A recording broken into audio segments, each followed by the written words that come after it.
Hi everyone, welcome. I'm Carly from Carly's Creative Clay. I hope you've all had a great week. Welcome. I'm going to get started as I always do with an item from my shop to be shown off, and I've decided to show off this dragon. Now I've had to use clay to rest it on because I've had to put it on its side, but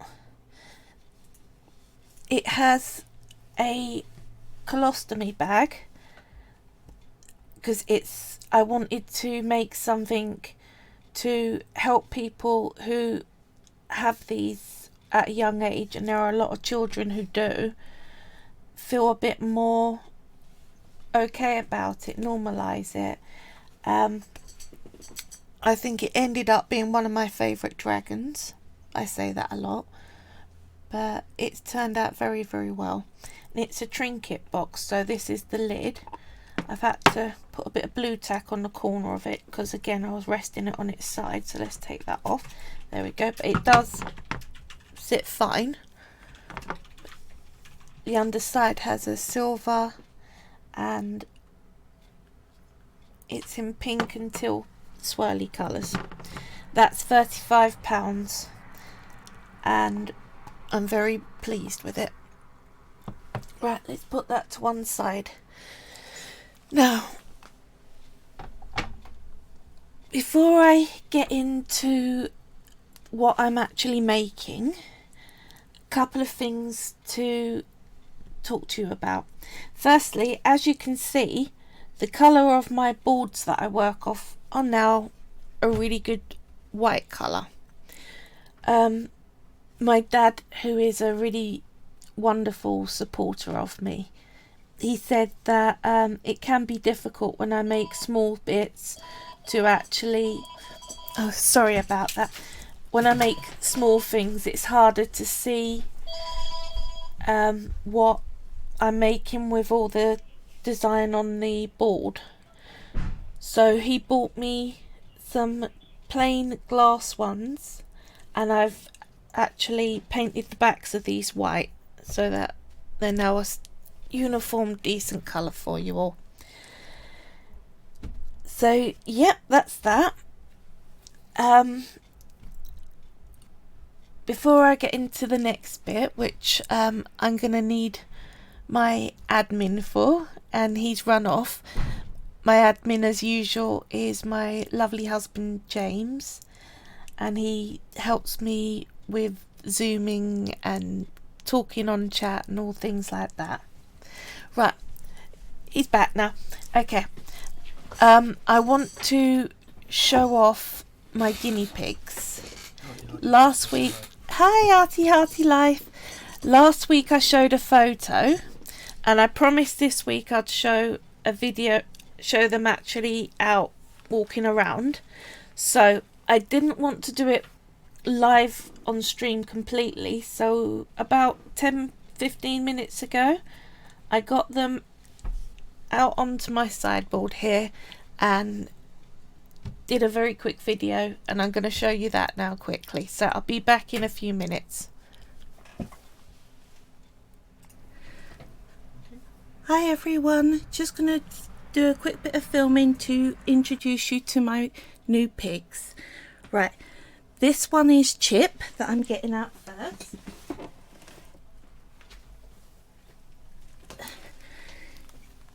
Here we are. He's a big old fluffy ball. Oh, isn't he got a pretty face? He's a bit startled, but there we go. He's got lots and lots of fluff. He's a very big long hair and a really cute hairdo. So, right, let's put him back and I'll introduce you to his cage mate. This one is, whoop, you're running away from me, mate. I know. This one is Dow. Like the Rescue Rangers, Chip and Dow.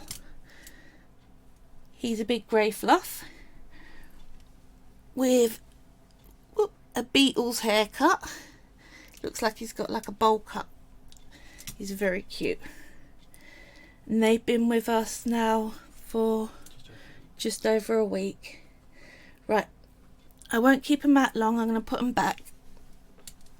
Say bye. Bye. Hello. Aren't they cute? I am very, very pleased with them. They're really lovely little boys. I'm glad you like your woolly mammoth, Jake. It's completely finished. I'm going to organise with your mum so that I can give it to her to give to you. Okay? But I am really pleased with it myself, actually. I think he turned out really lovely. And I'm glad he's got a good forever home to go to. So yes, they're my boys. I'm already madly in love. They are really friendly, as you can see. But they've had so much to learn, and it's been wonderful watching them. Right, this week, what I'm going to do is I'm going to be aiming this at someone who is completely new to polymer clay, and all they've got is some clay. They've got no tools. So I'm going to go through, and we're going to be making, let's pick this up because this one isn't baked, this penguin set.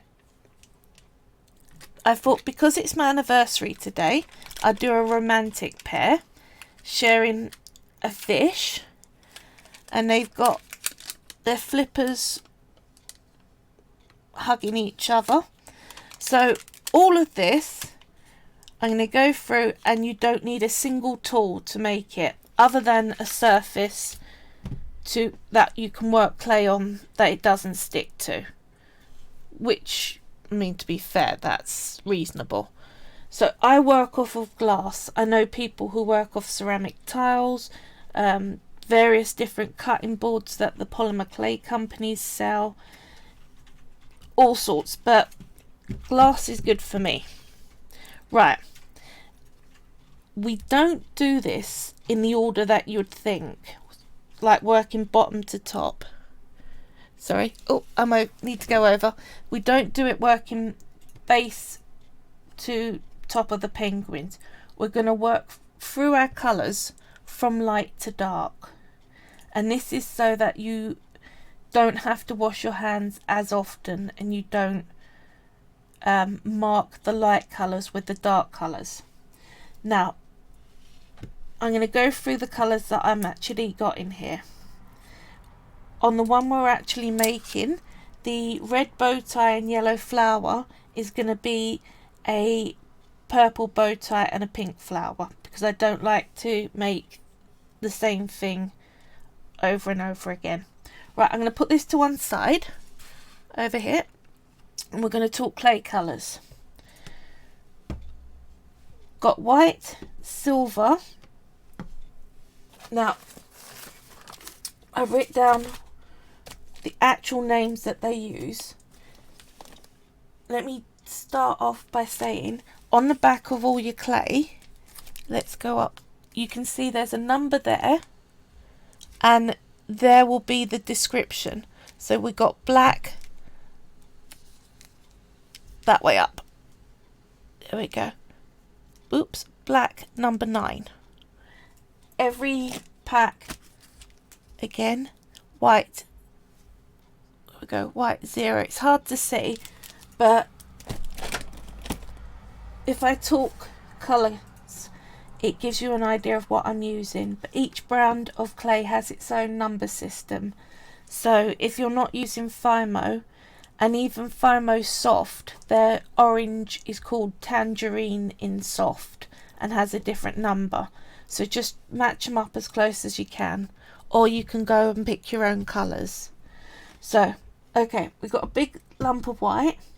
That's about 44 grams. Big lump of black, that's number 9, like I said, that's about 57 grams. Then we go down to the lightest blue, which they call turquoise, number 32, and that's 16 grams. Then the medium blue, they call true blue, that's number 300, and again 16 grams of that. The green is True Green, that I got 13 grams of because I want to use less. Then we've got the orange for the beak and feet. There's 6 grams there, but we may have a bit over of that.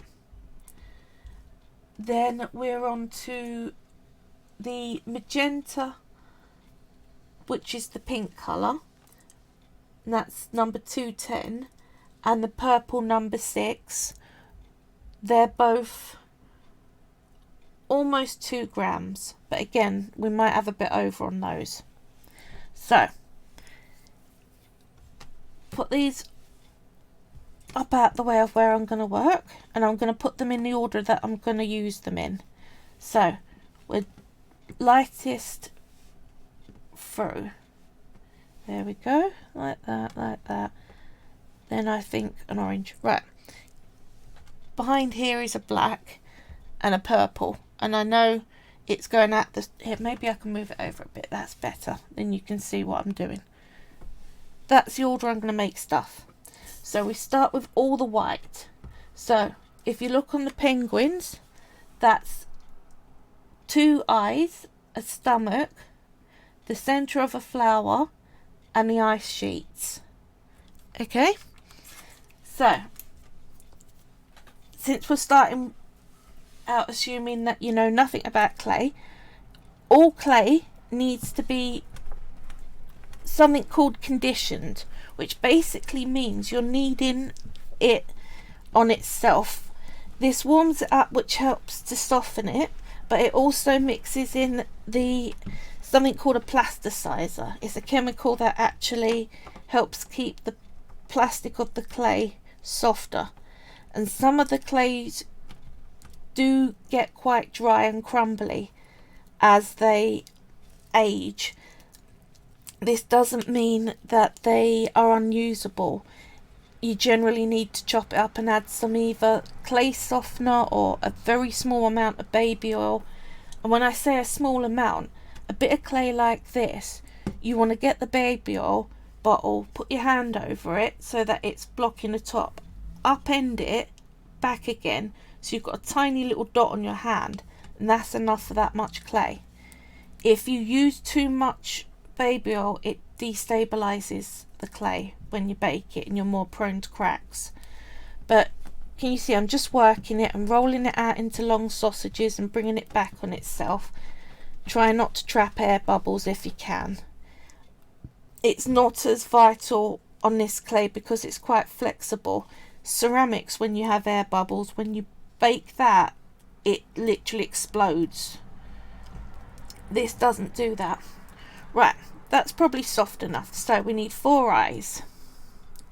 So we're going to pinch off 4 little balls that are the same size as each other.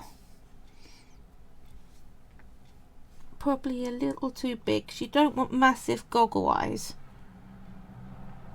Here we go, bring that down a bit as well. At this stage I don't get the balls exactly round. I'm more concerned with making sure that they are the same size clay. Now if you really want to get perfect about it, you can get little weighing scales that will go down to this sort of weight, but kitchen scales won't. Their smallest weight they'll manage is a gram, and this is way under that. So probably, there we go, that looks about right. 4 roughly the same size. That's got a tiny bit too much. Now you're going to see me doing this throughout this tutorial. I use 2 hands and do a mirror when I roll out balls and when I roll out sausages. It took me a week of practicing to do this because I'm naturally left-handed, but it doesn't take that long to learn, and it does cut your job down by half. So if I could, I would have learnt this a lot sooner. It never came to me to do so. But there you go, there's a beginner's tip for you there. So we've got 4 eyeballs. Put them to one side, somewhere out the way of the other colours. Now we need the teardrop tummies. So again, work out how much clay you're going to use on that. I think I like mine to be kind of bigger, rounder tummies. So I do slightly bigger balls. They look roughly the same. And again, roll them out into balls. Get rid of all the little crease lines that you got in there. Like that. Then what you're going to do is you're going to pick one side and you're going to pinch it between your fingers and just spin it. And then you'll find it turns into that teardrop shape. Then you get it between your fingers and you just push. You don't want it really thin. Can you see there's a couple of millimeters to that thickness wise? Yeah, there we go, that's its flat on. That's certainly thin enough. Put it to one side. Now if you flatten it and go, oops, I forgot to turn it into a point, don't worry, just pinch on the sides and it's in that teardrop shape again. Clay is very, very easy to rectify mistakes. So we've got the tummy. Now for the, oh, I forgot that last time as well, the dot for the flower. So slightly bigger than the eyes. Make sure it's round and put that to one side. Right, all this we're gonna be using it for the ice sheets and the white in that swirl. So what we're gonna do is first of all make some ice sheets. Now what I do, squidge some quite thick but pretty flat. Then you're going to take the edge and you're going to rip, because the clay at the moment has quite a rounded shape. It looks too neat. Ripping it gives it a more frayed and jagged edge that you would want from ice. So that looks more like it to me. So I'm going to do that with a few bits, so a few big bits and a few small bits. So again, squidge it out into a thick sheet, then do some ripping until you're happy with how it looks. That looks quite good to me. Can you see how? Hedgehog says hi. Right, let's see. Can I get the light? Can you zoom in on that edge for me, please? Hi, Fairy Hedgehog. Like that, no. Trying to show there's... Sorry it's going dark, but I want to show you the texture. There's sort of... It's got a lip and it's quite rough. It looks far more like broken ice sheets. That's what you're going for. Don't use up all your white doing this, because we're going to need some for the swirly pattern. So I just do 3 big bits and a few small bits. So there we go. Bit of ripping around here. That looks about right to me. 3 big bits, a couple of little bits. Fairy Hedgehog says, I like your new tabletop. Hearty Life says hi, Fairy Hedgehog. Yes, I love my new tabletop. It's all thanks to my father. Right, that's a good small bit. Let's do that. Rip along here. There we go. I'll do one more from you and that should do me. There we are. Lots of little bits ready for when we put the penguins on them. Now you need to get the remaining clay, and you're going to split this into two, like that. Roll it into a ball, roll that into a ball, like that, and then we're going to bring this out into a long sausage. And again, you can dual wield to about that point, and then you just pull out as you roll, and it brings it into more of a stick. That'll do fine. Put that to one side and put the next one to one side. You want them roughly the same length. There we go. Right, there is some black there. I can see you getting where you're not meant to be. There we go. Right, putting them to one side. I know it's out the way of the camera, but they're just literally going to sit there. Right, onto the silver. Again, we're going to condition it, because it's, see how hard that is. So just by rolling it out and bringing it in on itself a few times, you'll find that it's all soft now. See? Very easy to tear. Now, most of the clays have an accents range, which they have the metallics in, and they have pastels and glow in the dark and neon and things that look like different types of stones, so granite and marble and things like that. So they're either accents or effects range, or I think there's a few others, but they all have them. Right, this one's going out into a stick, roughly the same length as the white, and going over with the white. Now, over to light blue. Can you see this one's a little older and a bit more crumblier? So, if it crumbles, that's fine. You just want to check if it's got a bit of stickiness to it. Don't add baby oil, it will soften. But you just don't go crazy with your rolling at first, because it'll want to crumble. So you do a bit of rolling and push it on itself, and it will start to work, I promise. So folding it on itself. Here we go, it's starting to soften up nicely now. See?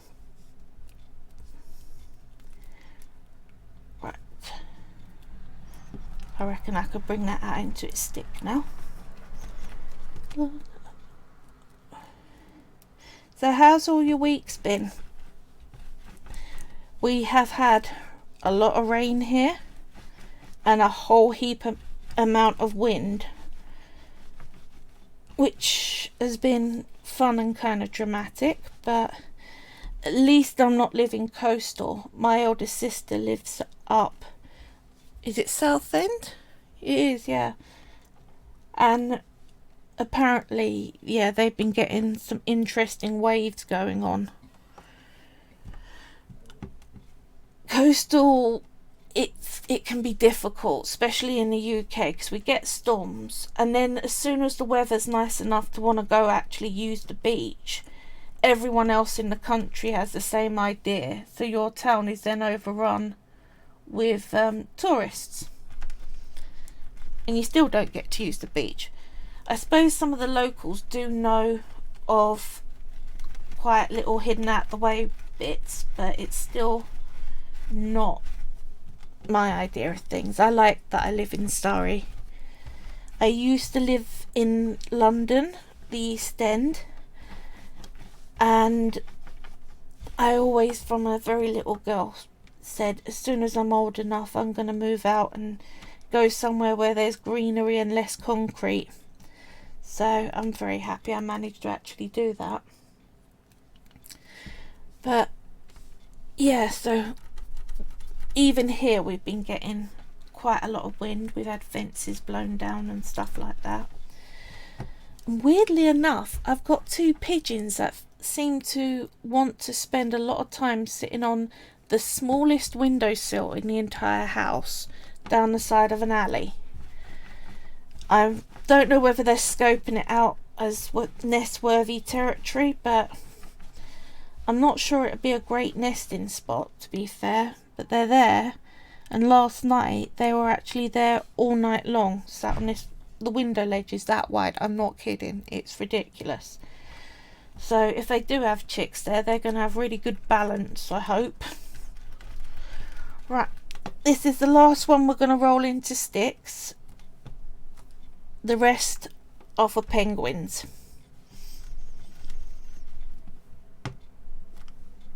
Now, because I was working on pretty much the same colours, I've not really done any hand washing, but it is a good practice to wash your hands and wipe your board down before you start a new colour, so between each colours. And some people just keep a pack of wet wipes. I do. I've got my wet wipes, so I haven't got to get up and go to the bathroom. When they dry out, I literally just put water in with them, and it brings them all back to being usable again. The other thing that I've discovered recently is around me in the UK, we have a shop called The Body Shop, and they do body scrubs, which is salt or sugar scrubs. I found they're really, really good for if your hands get really clay coated and it's all under your nails and in sort of cuts and stuff. Use some of that and scrub your hands down with it, and it really does give you a good manicure. Right, now we've got our sticks of colour, so they're coming back. I'm going to move these whites well out of the way because we don't need them for a while. Okay, right, now we're going to put these into 2 stacks. So they're both going to have a white in them. They're both going to have the 2 darkest colours and one of the medium. It doesn't matter so much which colours go in which stack. So as you can see, they're in little triangles. You can also just do them in pairs, but whichever way around you do it, just make sure they're pushed down and stuck together pretty well like that, so you're not going to let any air in, but eventually it's all going to end up in together, so it doesn't matter so much. I'm holding one end firm and I'm using this end to push my hand along and roll the clay so that it starts to spiral on itself. Now it doesn't matter if it cracks and breaks some of the clay strands, it'll all go together fine. You want it to be quite tightly spiraled on itself, and check that the ends are also twisted in because they tend to not. So that's the first one. Put that to one side, get the next one, do the same. Twist, twist, twist. Now if you can sit there and do that with your hands, but after you have done that for the whole thing, your arms really hurt. Hearty Life says, when my nails get filled with paint or dirt when I do garden design, I wash my hair. It's the only way I can get my nails properly clean. That actually makes sense, because your hair will get under your nails and start to pull it through. But I've got nail brushes at every sink in this house. The amount of times I just sort of end up at a sink covered in clay or grout or who knows what. Mary Hedgehog says, ruffle, I would have never thought of that. Right. Now you've got them twisted, you're pushing the 2 together so that they're firm. See? No gaps. Hearty Life says exactly. Good tips. Right, you're going to twist them on themselves like you did with each stick you're going to do them together. Now you can see it snapped there. That is fine. Just push it back together, give it a bit of a squeeze, carry on, or you can hold above the brake and twist at that point, and then hold the other side of the brake and then twist at that point, and then push it together and twist over the brake. Either way is fine. Hottie Life says, hate nail brushes. Yeah, I didn't like them, but I can't stand the feeling of stuff under my nails. Right, you're going to fold it in half, like that. Push it together a bit, twist. Now, where it's getting thicker, you're pushing in as you twist. Because if you twist whilst it's out, it will just break apart. And then over on itself like that. So you've got a rough ball kind of shape, and you definitely can't fold it up anymore. Roll it out into a ball. So you've got some of the join lines gone. Don't spend too long at this because this is nowhere near finished. So can you see? Very, very chunky camo print. So what we're going to do is we're going to bring this back out into a stick, a long sausage again. You're pushing from the middle and pulling out to the edge. The other way you can do it is you can hold and pull and roll along, and then hold and pull like that. But you can also do it flat on the board. You don't want to get it too thin. That's probably about right. Now, hold one end and spiral it on itself, so you're twisting. You want to get that twist kind of tight.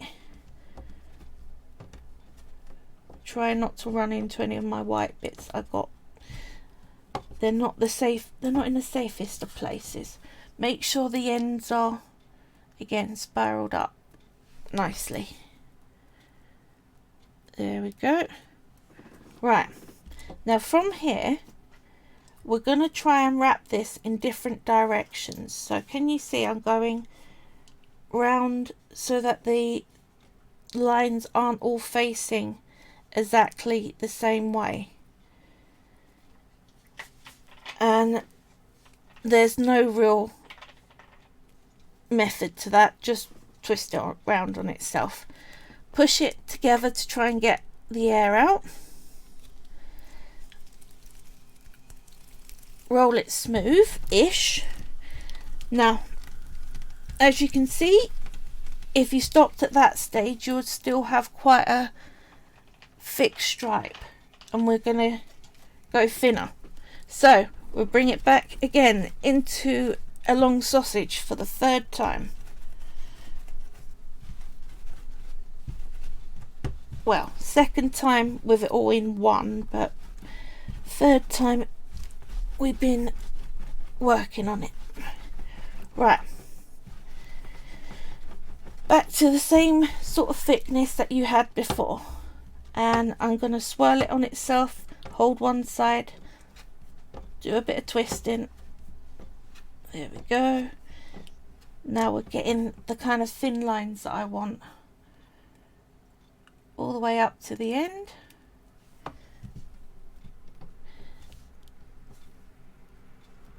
All the way up to the end on that side. This is the last time we're going to do this, so make sure that you've got your lines to the kind of thickness that you want, and you're going to do what you did before, lay them in different directions so that it looks more interesting. There we go. Now push it all together so you've got no air bubbles being trapped.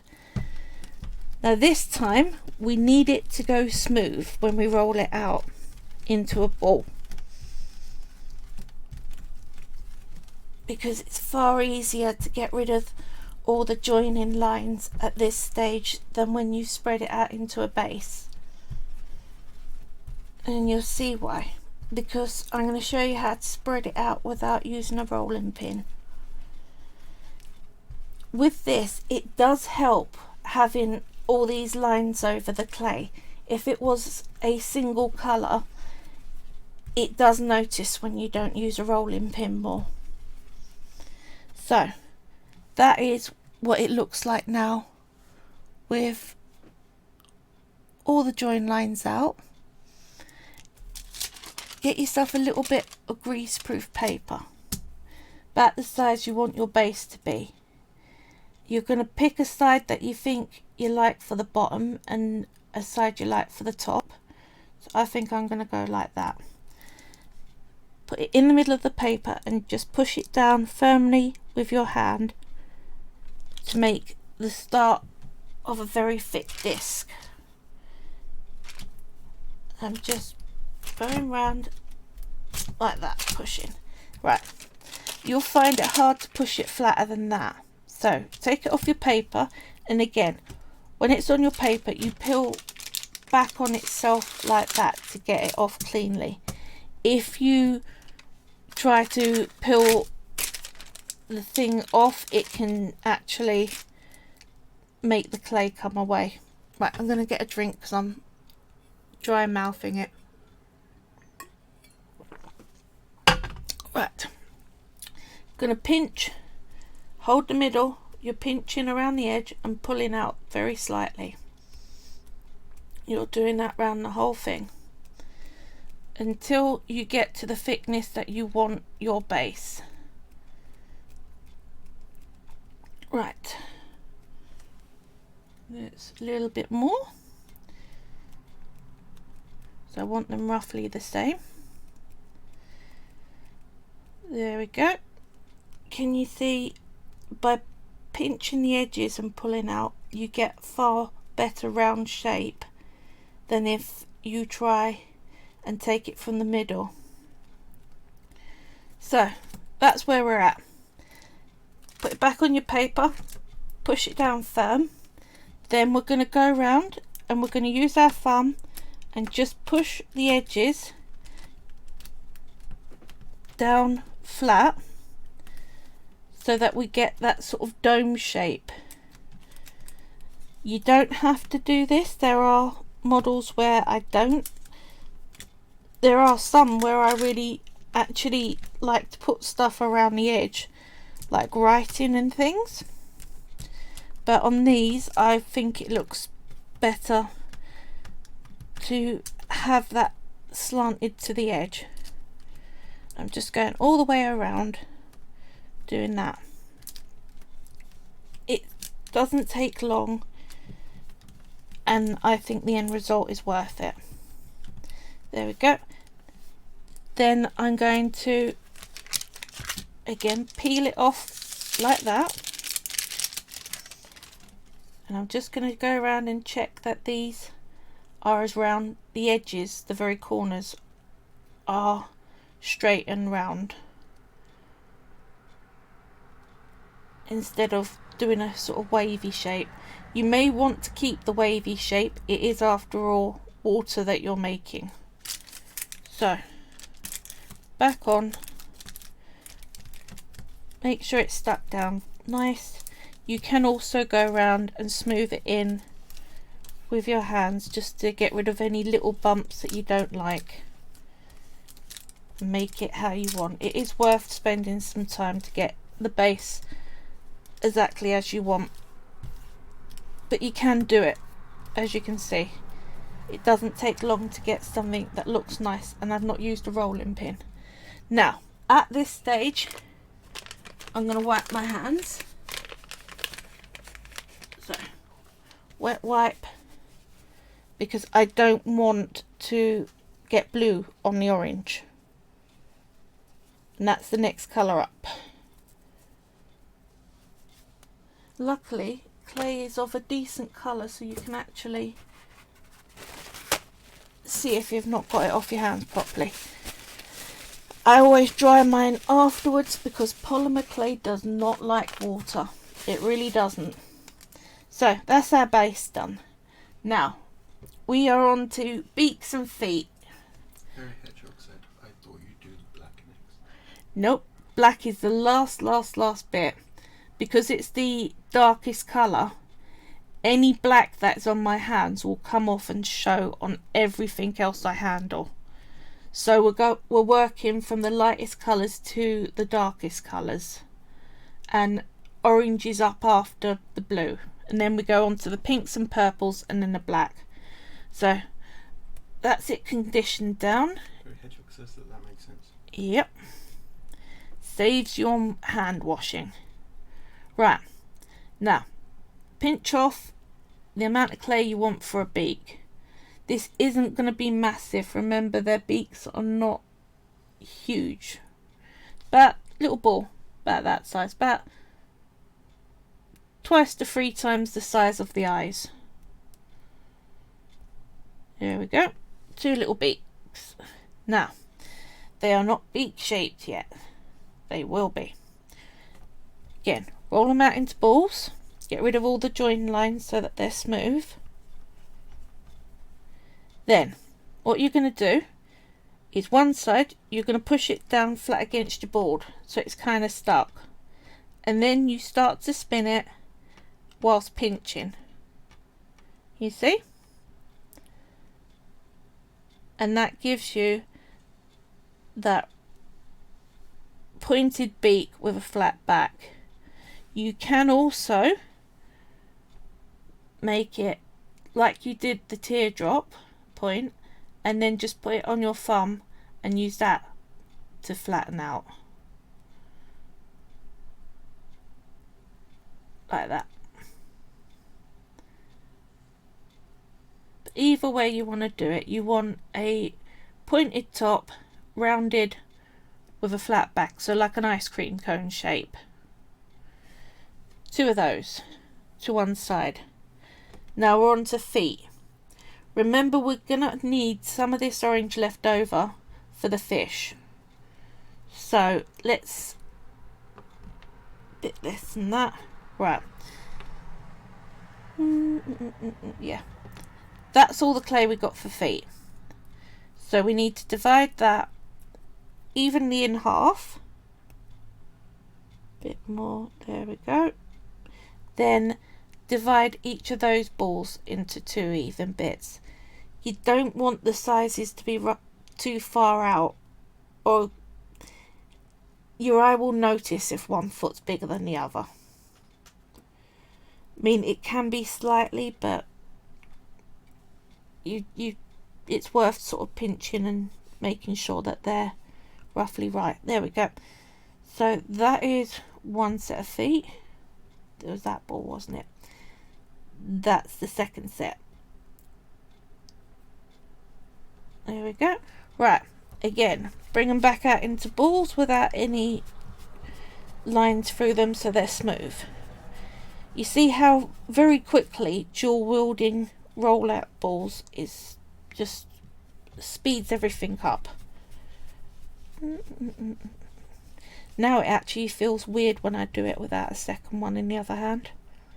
Right, what you're going to do with this, we're going to point the end, so bring it into a little bit of a teardrop but a very fat base.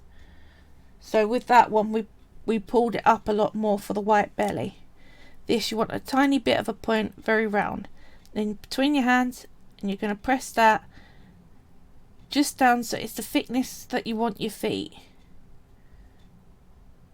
So there you go, 4 of those. Little bit of a point to the end and smush it flat. If you find that it's too pointy, pinch the end and just push on it, and then it'll round out the bottom bit. So you can, again, you could also push it flat and then point the end. So either way is fine, you end up with exactly the same thing.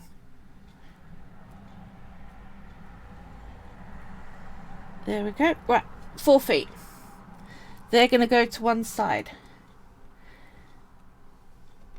Now, this bit of orange we're going to leave to one side till we've done the flower for the hair, because we need some of the pink from that flower to mix in with the orange to turn it into a salmon colour. But again, I'm just conditioning the clay down. Right, there we go.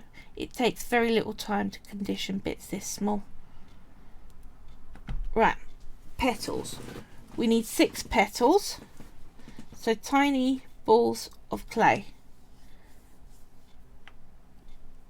about the same size as the eyeballs, 6 of them. 3. And these ones, it doesn't matter if they're exactly the same size. People expect petals on a flower to be slightly out. There we go. Right, that's petals. Roll them into balls.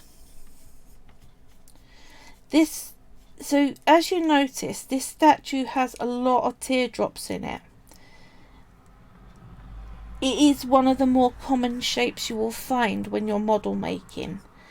And when you do get into model making, what you learn very quickly is to look at something that you're making in its most basic shapes. So ice cream cones, triangles, sausages, cubes. So like a cat head is a ball with 2 triangles for the ears, a triangle for the nose, a leaf shape for the eyes. You'll find quite a few leaf shapes in nature. Once you start to get used to breaking things down into their basic shapes, it makes sculpting a lot easier. Right, these are going into that teardrop and flat again shape. But you can do petals if you want it not to be quite rounded. If you want sort of more of a point, you can also do that and point the other end. But I've gone for quite a rounded top to my flowers. So quickly go along, do your 6 of those into your petal shape. There we go.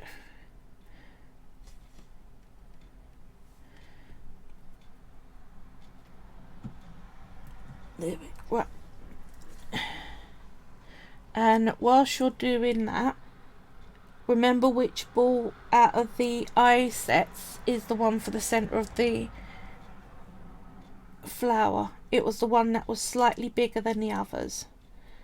So what you're going to do is we're going to line the petals up. So you start top and bottom, make sure the tips touch.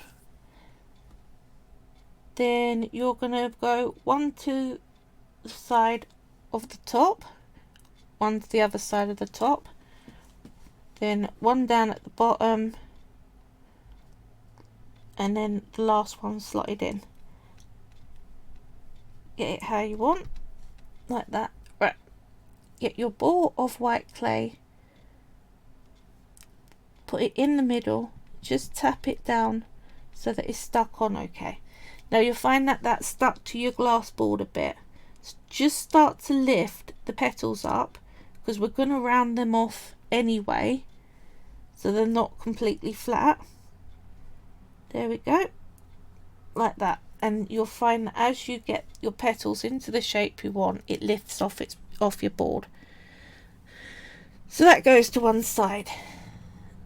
Now we got a lump of orange and a lump of pink, and this is where you can end up making, actually I think that might be a bit too much pink, so let's take a bit off, your own colours. Some of the clay brands, I know Donna Cato's clays only come in primary colours, white, black and brown. They expect you to mix everything, whereas I know especially in the small packs Vimo has quite a big range. But mixing colour in your clay is exactly the same as mixing it with paint. You just pick the 2 that you want to go together and you just knead them.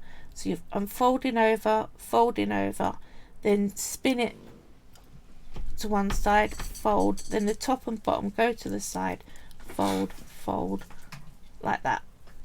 Just keep kneading them in until all of your clay is one solid colour and not streaky.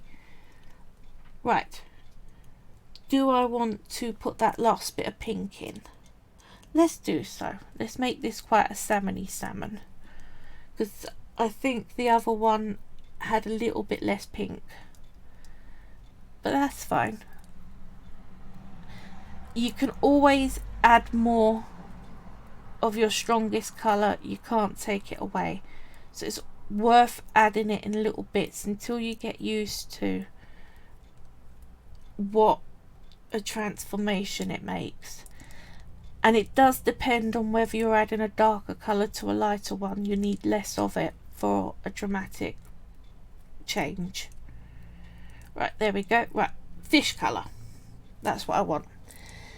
Now you're going to take a bigger bit for the body,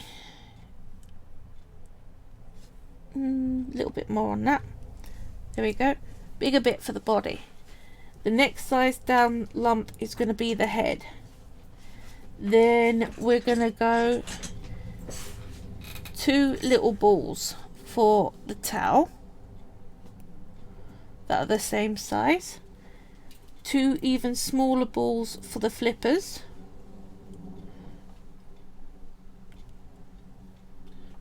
and says, wow, they are missing a lot of potential revenue if they only make basic colours. yeah, but Kato is a small, she's a small time Claire, Donna Kato, and she's not as big as Sculpey and Fimo, and she does do some very interesting products. I think she was affiliated with a chemist, so she's got things like Bacon Bond that helps strengthen some of the clay bonds that you make, and a repellent so you can put clay on top of each other and bake it and it won't stick, and all sorts of things like that.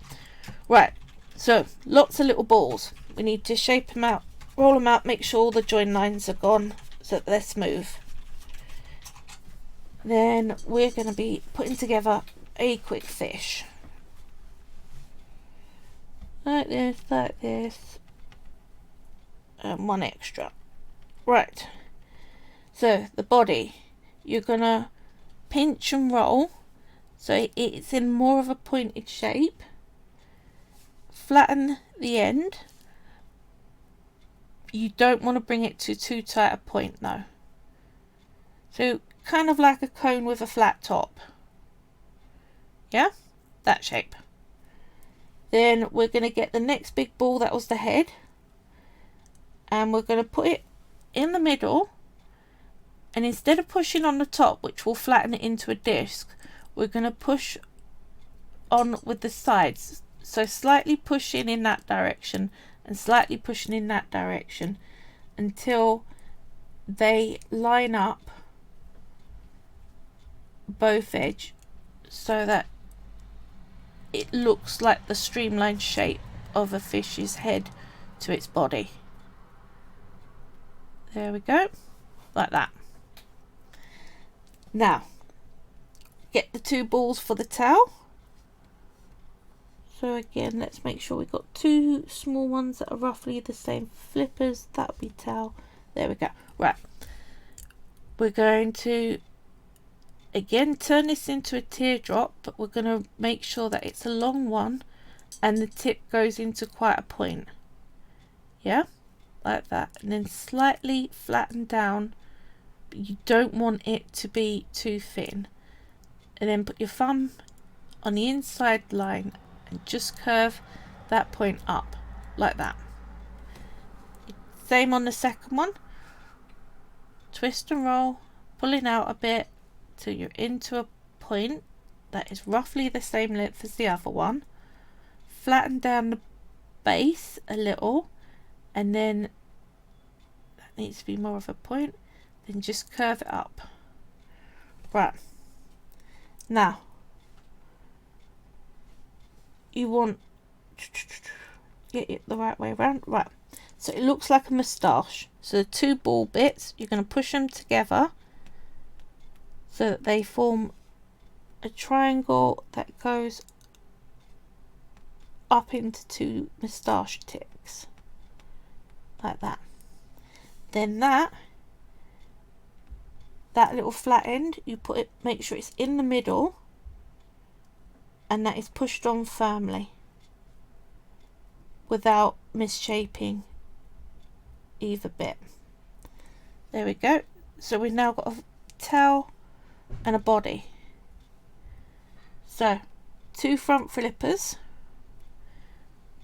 bring it into another little triangle, teardrop shape rather, pushing flat. You're going to put 1 either side and make sure that they are at the same, they have an even line. So across the back, you don't want one more forward than the other. Does that make sense? Here we go. Right, your teardrop shape, make sure that they are not wonky and are lined up right. Then this one we're going to do something interesting with. Again, bring the little point, then we're going to get this, the bottom edge, and we're going to pinch it out and pinch it flat so that it forms a longer side than it was, and do the same the other side, so it's an elongated triangle like that. Then get the tip and just curl it over so it looks kind of like a shark fin, or indeed a fish fin. There we go, like that. And that goes along the back. You start the first tip up by the head and put it in, going along the back of the fish, trying to make sure that it's not going squiffy off to one side. So there we are, we have our fish. I'm going to push that down a little bit more because it's just sticking up. There we go. One fish. All it needs is eyes and a mouth, which we'll do when we get to the black. It's so tempting to start getting some black off and putting that on to finish the fish face, but you will discolour your purple if you start doing that now. So just put it to one side, make sure you're not bending anything up too much. I think that needs to come out a bit more like that. There we go. There we go. Right. Get your purple. Now we're going to make a bow tie. So I have no idea who that is outside. It's obviously someone shouting to their kids. Sorry about that, ladies and gentlemen. I'll just talk over them.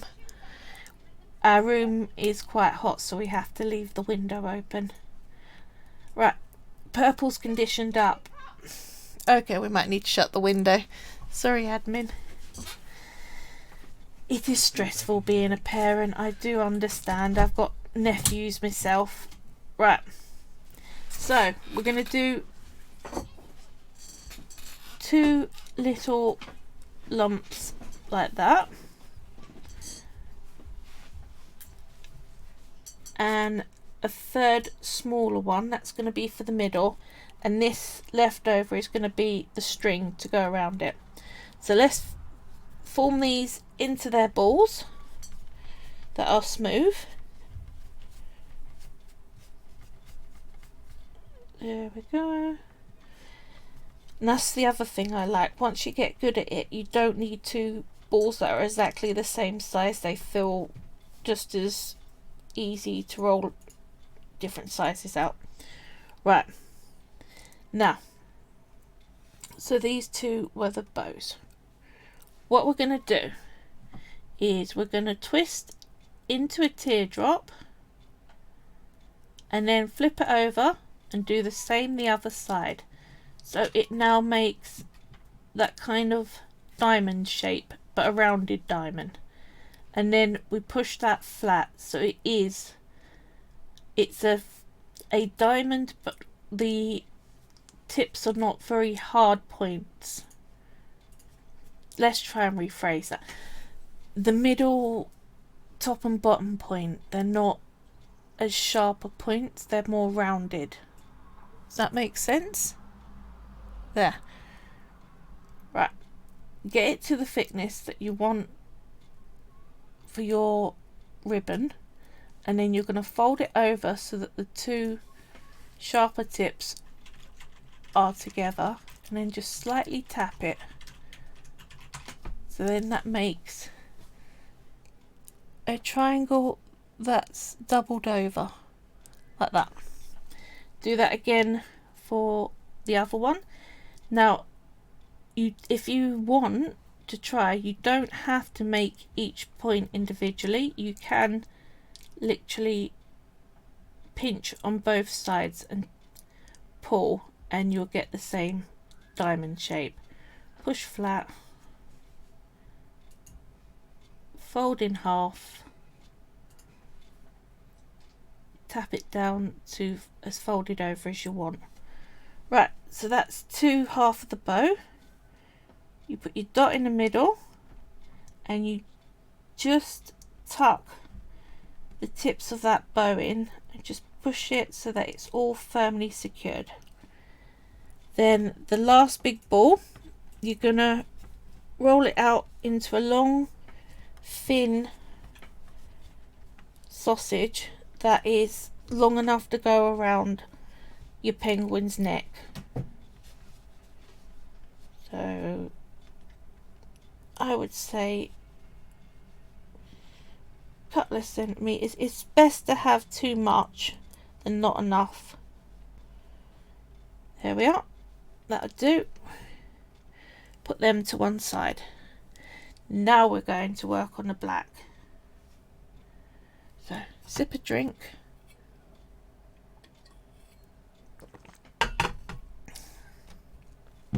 Last colour. Then it's assembly time. Right.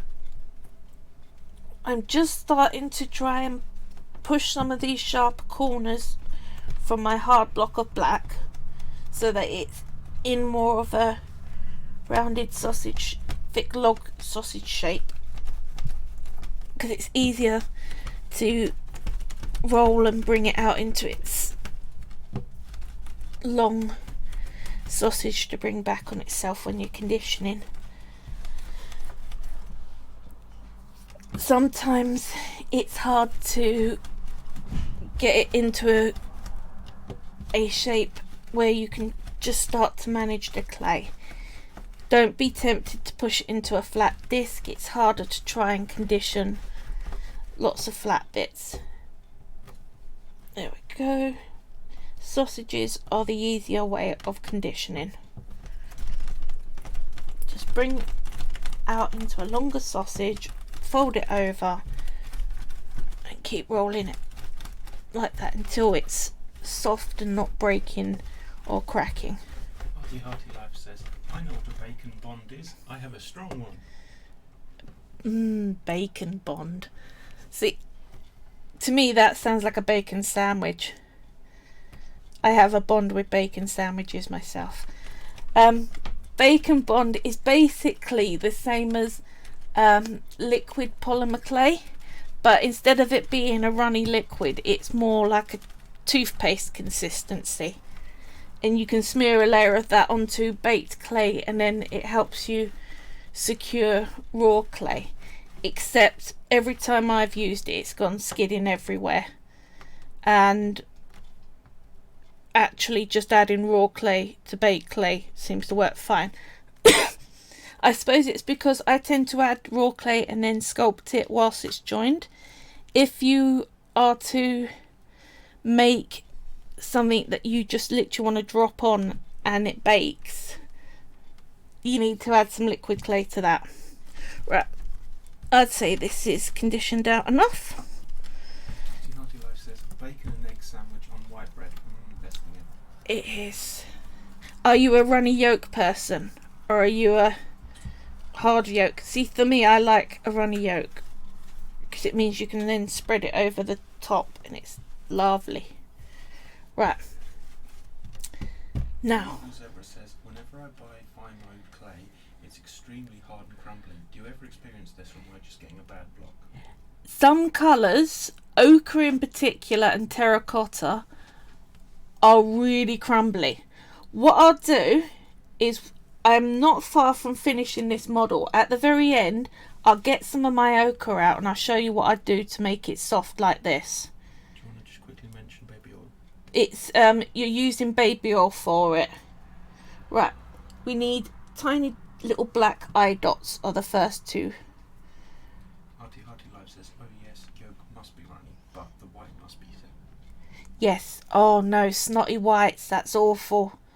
I can't stand it.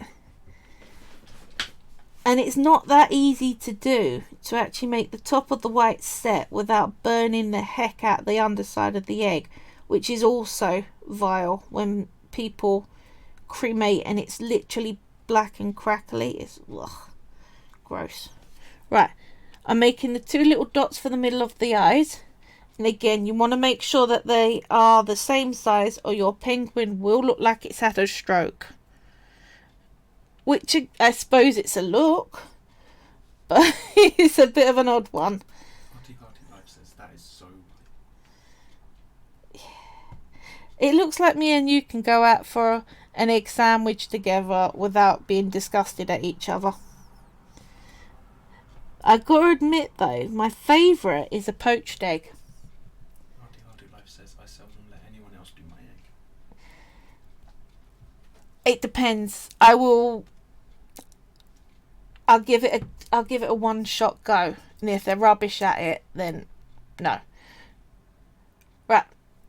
So tinier little eyes for your fish, and we're going to make a little fish mouth. Hearty Life says, we can.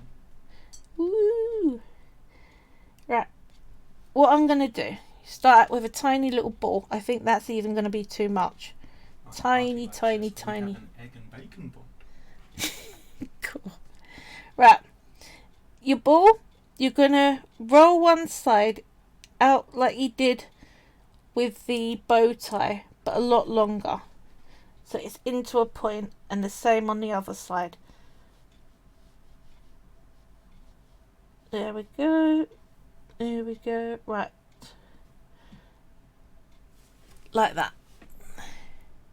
So it's like a tiny little stick, but it's wider in the middle and tapered to the ends. Get your fish. Make sure you've got it face on, and you have it. The black is you've got the same amount either side, so you've got it directly in the middle. Then just curve it up so it's like a little bit of a smile. There we go. If you try and do it one side and then do the other side, you'll find it a lot harder than doing it directly level with your eyes face forward. So we now have a smile and two little black eyes like that. Like that. We have a finished fish. Do you want to hold it up? Watch this. Oop, drop my fish. There we go. I can adjust the focus with the key. Yeah. So, one finished fish. Put him to one side. We got the blacks of the penguin's eyes done. And now, make sure that that edge is about the same thickness as that, because we're going to do the dividing for the penguins. So split it in half. If you want your bloke to be bigger than your female, then do take that into account when you split your balls. But I tend to make them roughly the same height, because most penguins do not have a height difference actually in the sexes. You're going to take off about a third of the ball that you just split, about that much, because they're going to be your wings. So that third you just took off, split that in half, and again you want them to be pretty much the same size. What time are we? 6 o'clock. It's only been an hour. That's cool.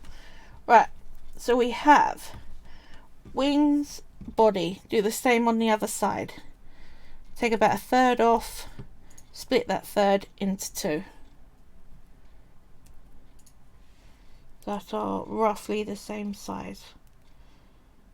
There we go. Right, two big ones. You're going to roll them out into a ball.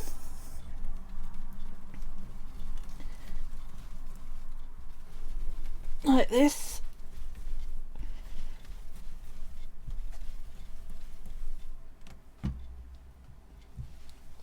Now, I keep doing that with a bigger ball clay. It's easier to miss some of the lines, that it doesn't make it over to the flat side of the board to be rubbed out. So it's worth just having a check, make sure you've got rid of them all and that they're both smooth.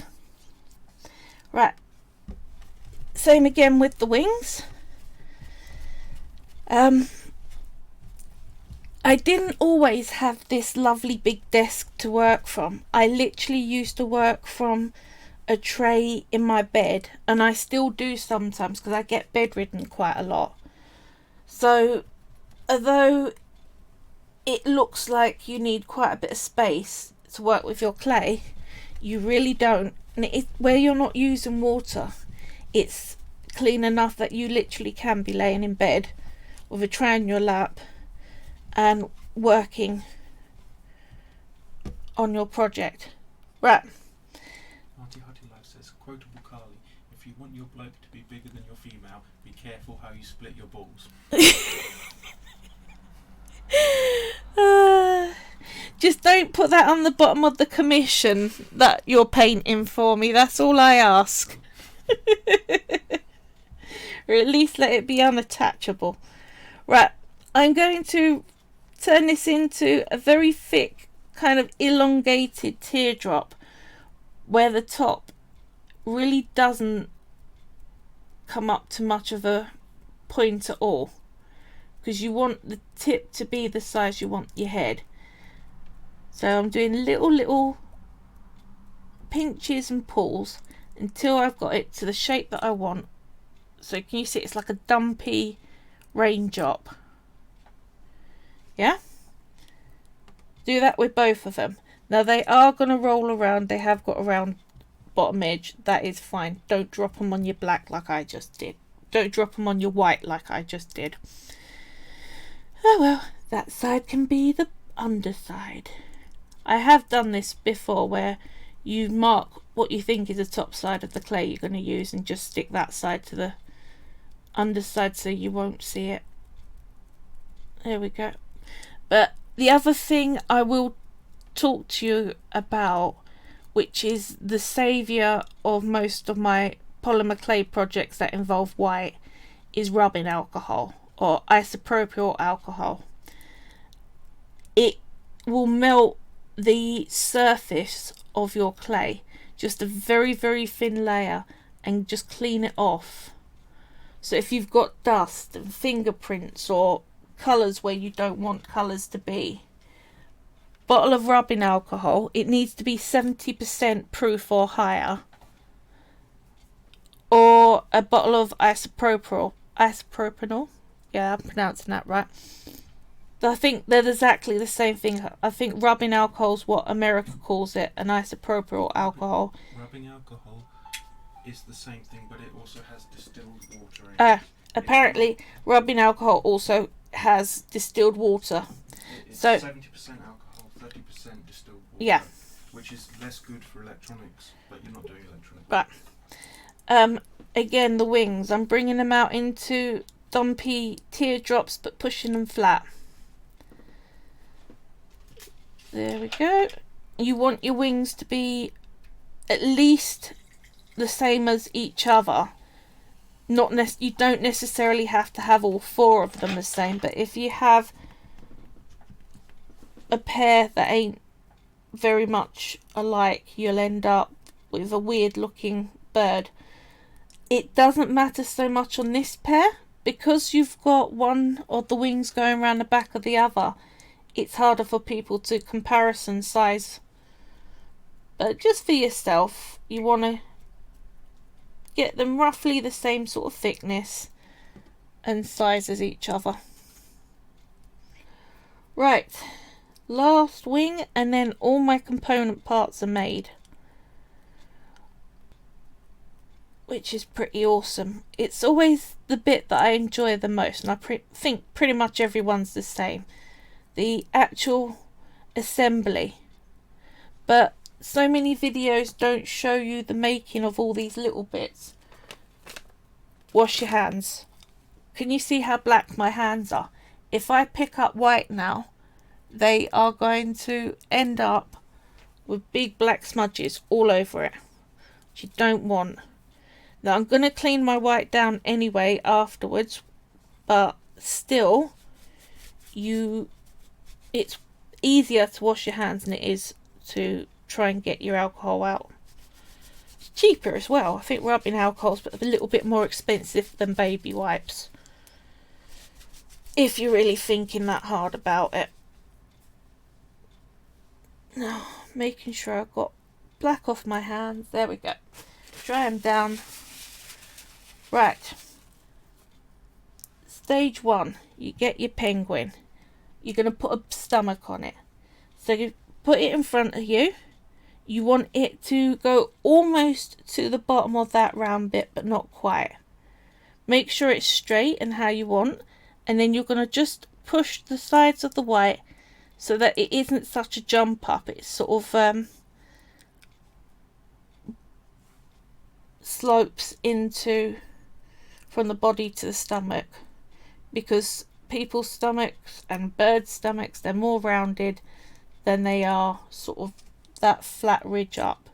See? Like that. Do the same on your other penguin. Here we go.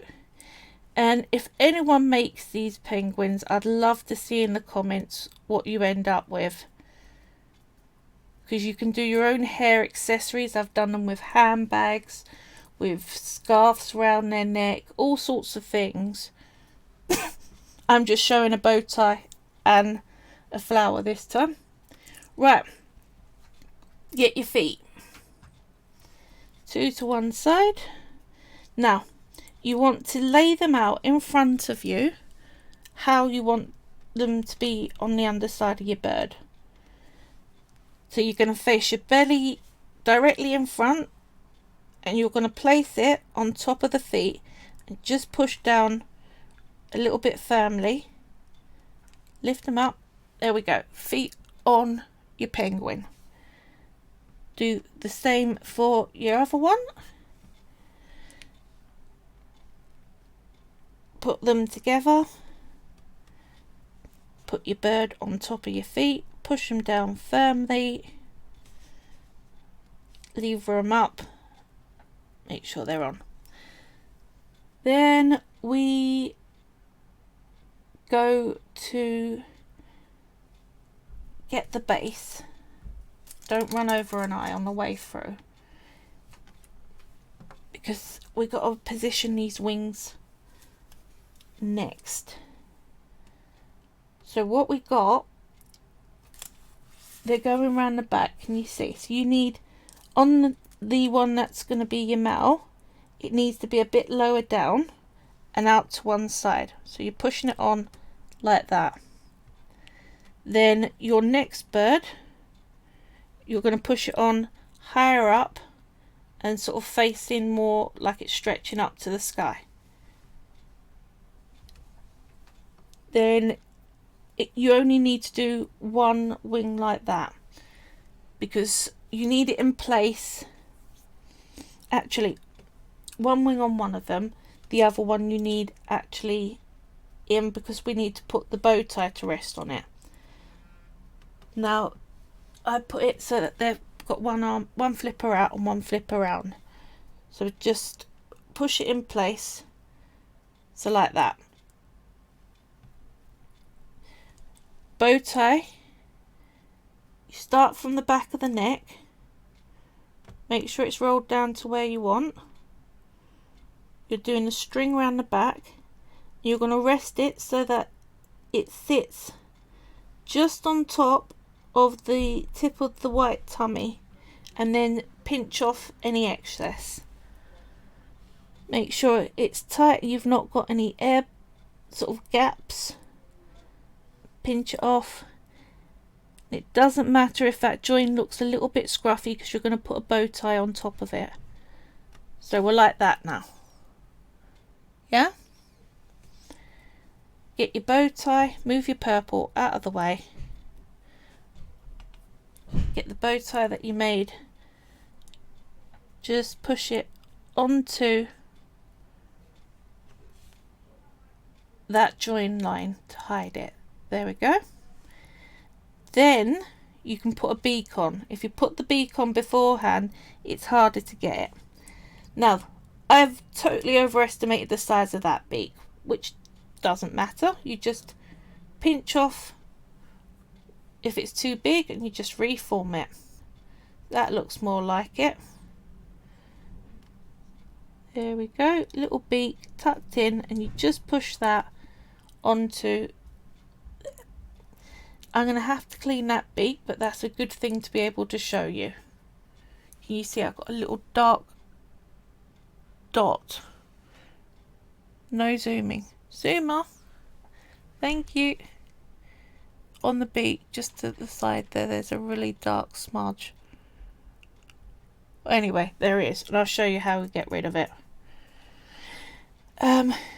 So, eyes, the two white dots, push them on. Again, I reckon those eyes are a bit big, so I'm going to shrink them down. Sometimes you do find this, that your pre-mades aren't the right size once you start putting them together, but that's the good thing about being able to just refiddle. There we go. Now, I want them to be looking towards the side where the wing's going round, so they're going to look at each other. So you want the little black dots, and again they need shrinking as well, so I've half that, there we go. Two little black dots. Instead of putting them directly in the middle, I'm going to put them off to one side so that each penguin is going to look at each other like that. See? So, you dude, you're ready. So we get our girl. First, make sure your hands are clean, and we're going to position some of these ice sheets that we made. You're just going to push them down. They don't have to be completely flat because we're going to sort of overlap and roll up and make it look more like an ice sheet would do. There we go. A little bit of extra floating there. And you don't have to take a lot of time to make it look pretty realistic. There we go, like that. So we can start to get our penguins on. So what you do is you position the flippers, tuck them in, give it a bit of a wiggle round. You're going to want to wrap it round like that. Make sure that they stand up neat and how you want. There we go. I'm going to put them in place like that. Then we're going to do the beak for her. Again, I wanted to shrink that down so it's the same size as the other one. There we are. We are on a home stretch here, guys. Beak at the top of the tummy point. 2 eye dots. So I took a pinch out of that and promptly drop it. There we go. Now, are they roughly the same size? Yes. 2 eyes in place like that. There. So we're now at that stage. So we're going to put the 2 little black dots in.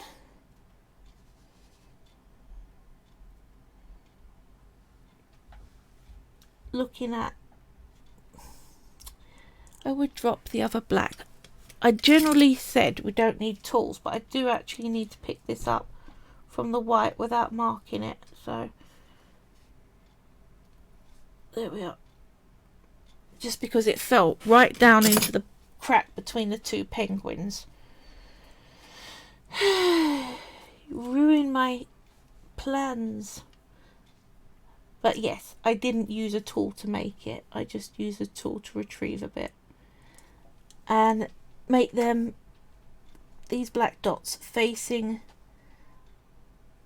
the other penguin. So now, we're there. Joe Hedgehog says, could you use a kitchen knife for that? Yeah, use a kitchen knife, use a pin.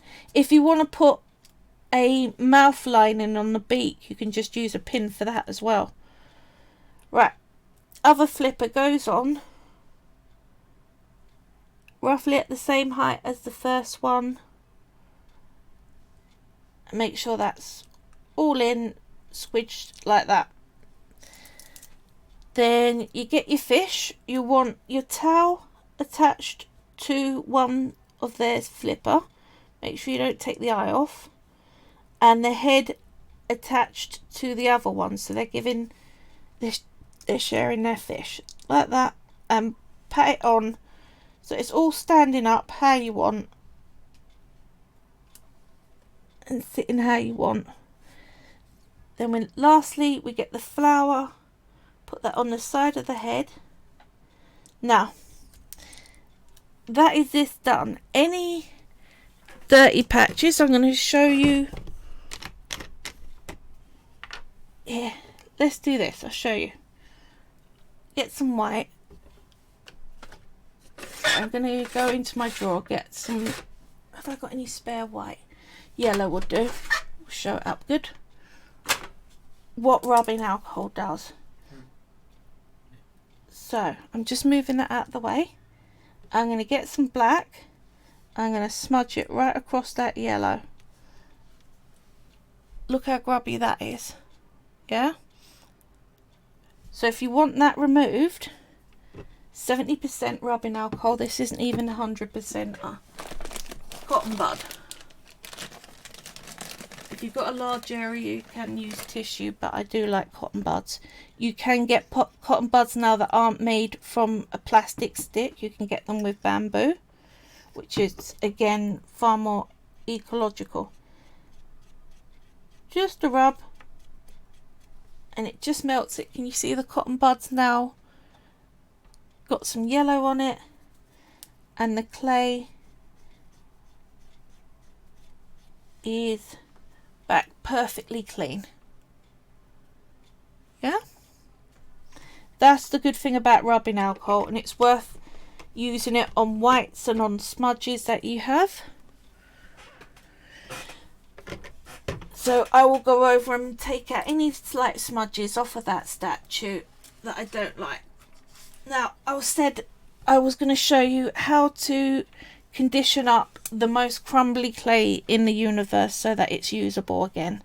I'm just going to get rid of all this. So, ochre, let's find you. I know I have you. Sorry, I'll be with you in 2 seconds, you guys, but I didn't plan to do this, but I will. Evil. Beautiful colour though, but I've never had a soft block of ochre. Look at this. It literally crumbles. So, get the amount of clay you want. You're gonna get grubby hands. Let me just pick up that big lump that I just dropped. There we go. So make sure you got some tissue at a ready. I'm going to get a blade and you're going to chop it down on the smaller side.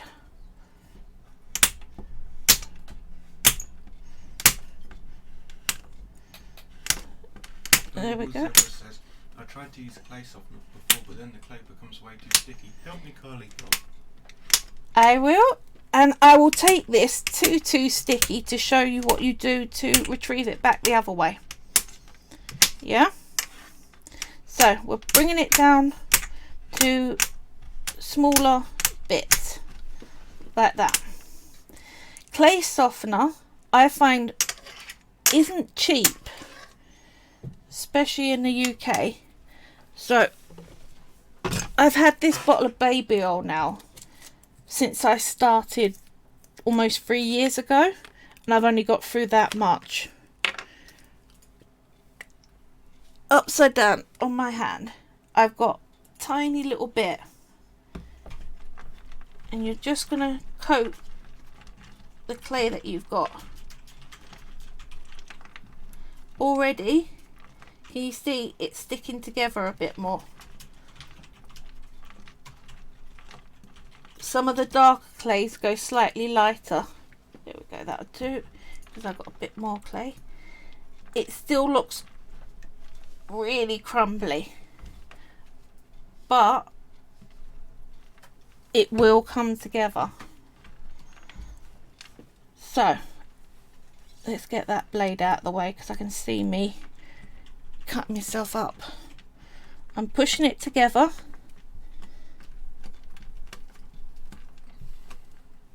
and I'm going to start to make it into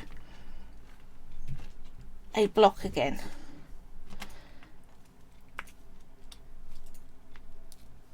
Right, it's usually after doing very crumbly clays like this that I will go and use my sugar scrub hand wash.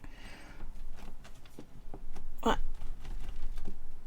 And you will find as you start to roll it out into its sausage, it will start to crumble in the middle, but it will come together. Eric Hedgehog says that looks impossible. Oh no, it will come out, I promise you.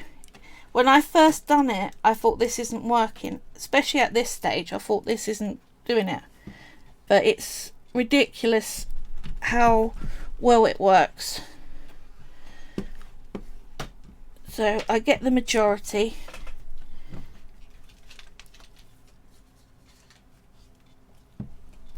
and just start to get it stuck. The thing is, some of it isn't coated in the baby oil, so this first bit does take a little while, which is why there are a lot of people who try and sell off their old dry clay at half price, and you have got to sit there and think about how much your time's worth. Is it worth you doing this? For ochre, I find it is, although you can just get one of the other yellows which are not this hard and add a pinch of brown and come out with the same colour. Especially, I think it's the lemon with a pinch of brown really does turn out like an ochre. Oop, don't send your oil flying everywhere. That would be a fun video, watching me sending all my stuff go swimming. Can you see already back to a stick? How it was massively crumbly, and with that tiny amount of oil we're already back to getting it to condition right. And just take it out a few times like I did with conditioning everything else, and we're back to soft. And it will break off a bit because you haven't done enough fold over and bring out, because you want to get the oil to coat all the different bits of clay. But we're already softer. Does that help so far on how to soften it? Because you can always add more oil if it is too crumbly still, but it's easier to add more oil than it is to take out. Says, oh wow. Yep, so different. It does, So and it's this is it. wow, I would colouring and stuff. I would consider this half mixed, because can you still, it's still crumbling on the inside, although it's nowhere near as much as it was. Just persevere with it, bring it out a few times, and it will be entirely usable. And I find once I've conditioned really crumbly clay back to soft, it stays that way for quite a long time. So you will find that you will still have to condition clay. Even soft clay needs conditioning, because it just mixes everything in it up properly, but it won't go back to that hard crumbly for quite a long time. Right, there we are, 2 more of those and it will be fully soft. But you can see now I can leave finger marks without much pressure, with a tiny bit of oil. So that looked dead isn't. Right, let's show you what you do when you got far too much. So it's gonna hurt me to do this. Too much oil, way too much oil, and you will find that very quickly you end up with something that's a horrible sticky mess. If I can even roll it out without sending it skating. Let's get this in. Now, hot temperatures can make your clay more sticky as well. And what you do is something called leaching. Now, look at it's on my top. Right, wet sticky grossness. What you need is you need paper. Eek. I'm putting a lid on my oil because I can see me sending that everywhere. Plain white paper. You don't want newspaper print. It will mark it. The print will come through. But you haven't got to get the best paper in the universe. Some scrap paper. Already it's soaking up the oil. And you're going to fold the paper over it. Just push. Do that a few times. If you can't be asked with doing it several times, what you can do is just literally put the paper. I tend to double it up when I do this. Make it kind of thick. Put the clay in between it. Fold the paper over. Put something heavy-ish on it. So a book, a paperweight, your pasta machine is a good thing to put on it. Go have a cup of tea for half hour. Come back and you'll find your bit of paper looks like you've gone and had a portion of chips in it, or even worse, you know how when you get Kentucky chicken and the paper looks kind of, well, massively greasy, that sort of look. Already it's coming out, but you can just, if you don't want to leave it, just knead it a bit. And the other thing I would suggest, once you've got it to the slightly under greasy stage that you want it, put it in the fridge for no more than 5-10 minutes. 10 minutes is a max, because what you don't want condensation to build on it, but the coldness firms it up. So already, can you see all that oil is coming out, and we're back to not hugely greasy clay again. But it depends on how greasy you've got your bit. I'm pretty sure that the plasticizer they use is an oil-based one. But this will also work if you put too much liquid clay in.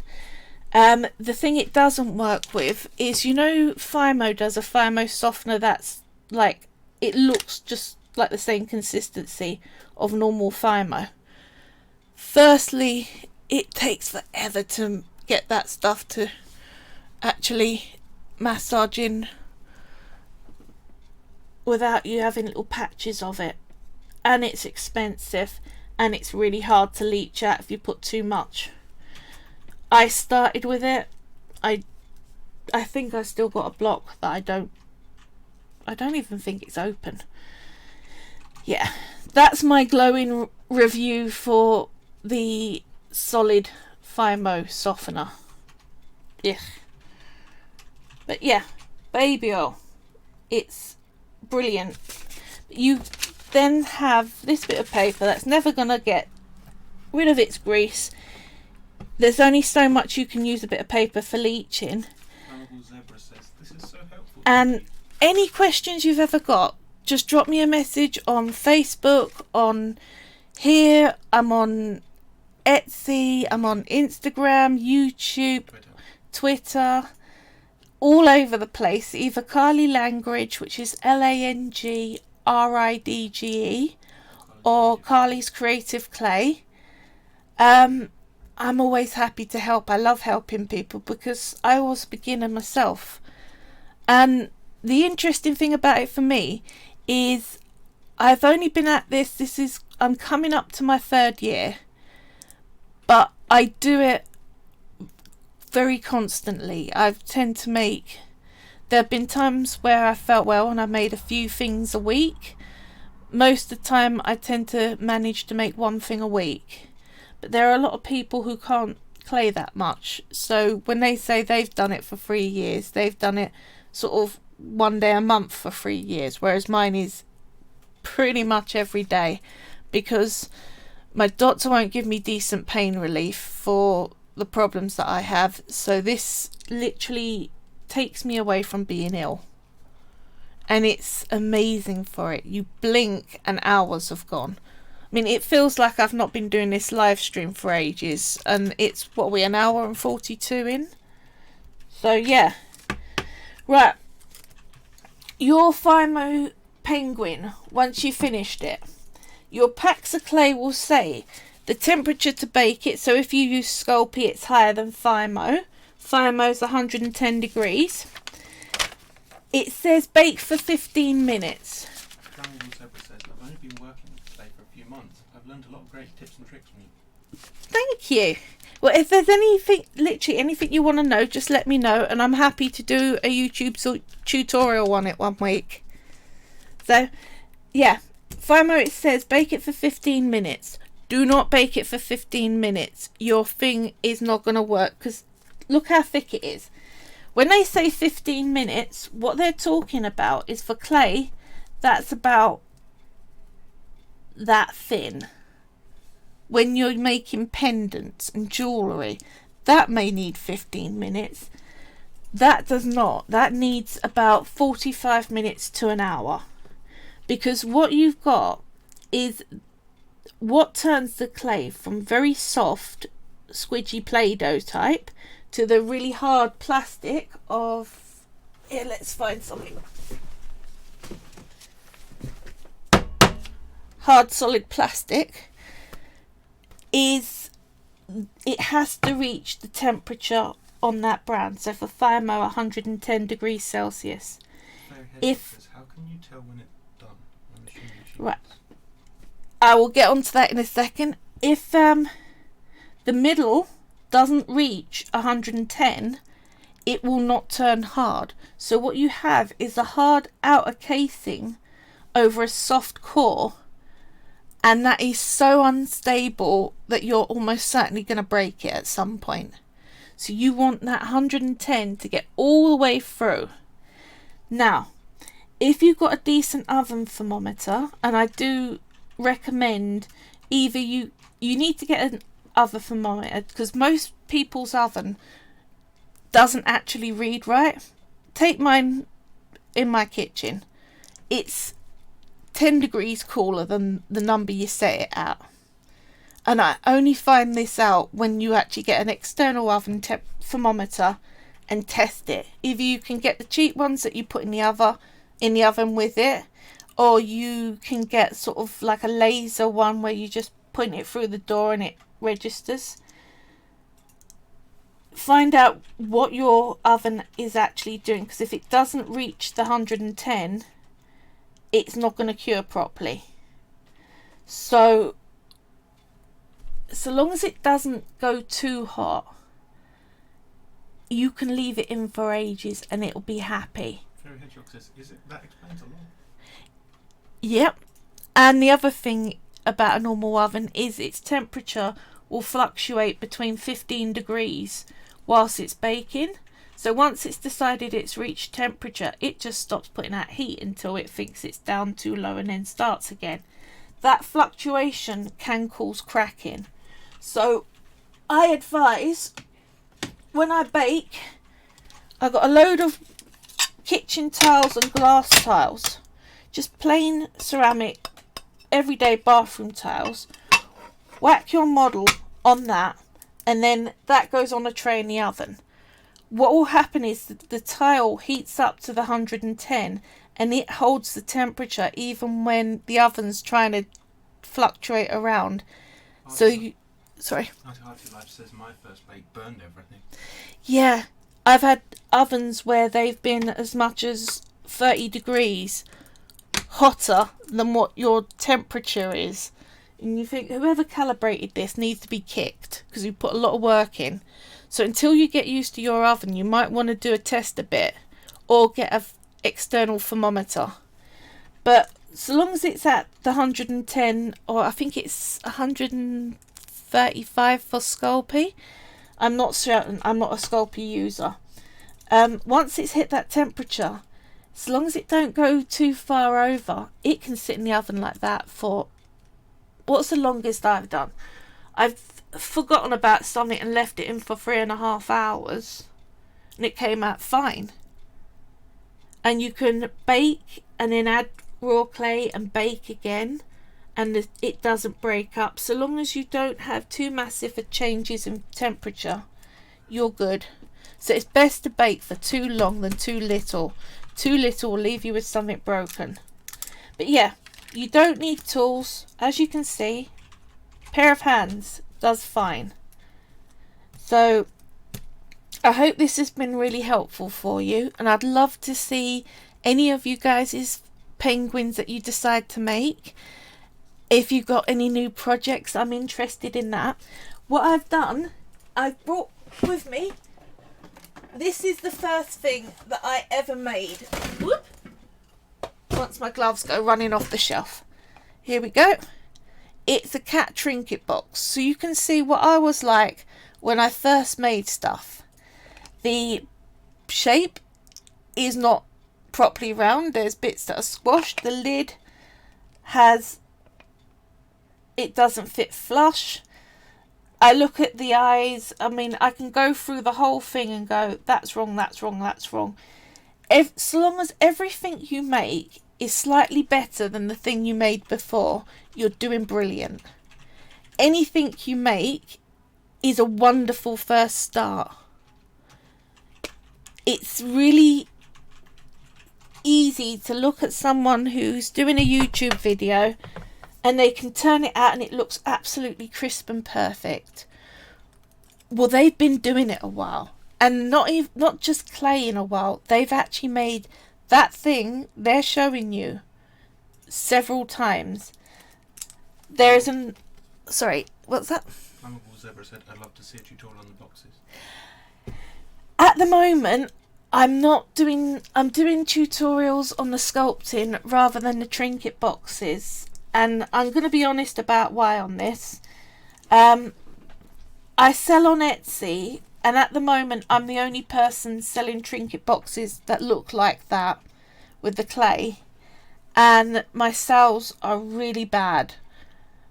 If I introduce them as a tutorial so that more people make them and then they end up on Etsy as my direct competition, I'm going to be in a really, really bad place for my sales. So I'm going to hold back on that one. There are some tutorials out there, but I have learnt some tips and tricks on it along the way. I think when I get more established, I will eventually do a box tutorial, but it's not going to be for quite a while. But yeah, You don't start out making something look perfect. Your first few are going to be scruffy. I heard a quote, if you make something 200 times, you've mastered it so that it actually looks decent. And it's always the way. Your first few don't look as good as if you keep persevering and making it a few times over. I hope this has all been helpful. I'm going to jump off because I think I've done everything today. I hope you all have a really good week and you have a lot of fun making your penguins. Again, I'd love to see. So like this, share this, and any of my other stuff. Speak to you soon. Bye everyone.